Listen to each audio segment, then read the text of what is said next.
Hello, hello, hello. So I'd like to share with you the most important thing that we need to know now. And that is that number one, Mashiach, the long-awaited redemption, not only is coming, is actually here.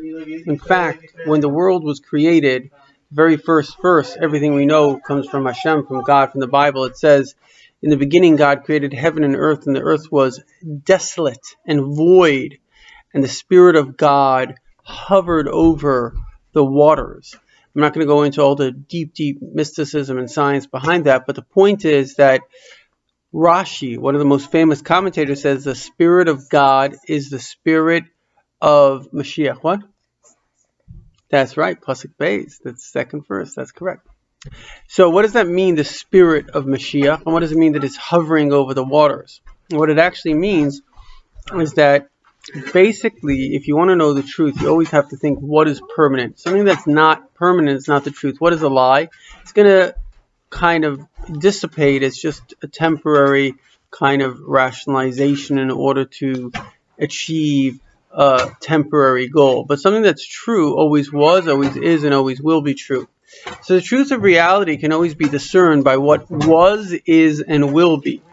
And there are only three things that fall into the category of what was, is, and will be. The first is God, and the second is God's intention, and the third is God's result, exactly what he wanted. And God, we obviously know. And the intention, we also know. The intention was, it says in Kabbalah, that God looked into the future and he saw us and he had such pleasure from us. And basically, like you imagine your child and you have such pleasure and you build a whole story around that child. The third is the result. So what exactly was that intention? Obviously, with God, intention and result are just a matter of time. There's nothing stopping him from achieving the results he wants.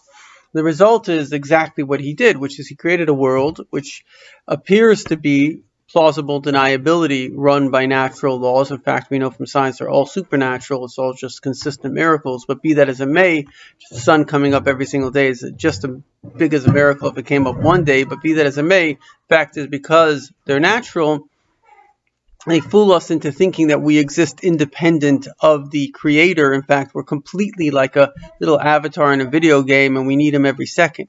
But the point of this whole thing is, of course, is that we, through our own searching and seeking for truth, will come to have a relationship. So this is exactly like a father who really, really loved his son very, very much. But what he did, being super smart, is he sent his son away. Now, the son eventually maybe even forgot that he had a father. The son was so far away and maybe he was hurt, he felt abandoned and all this kind of stuff.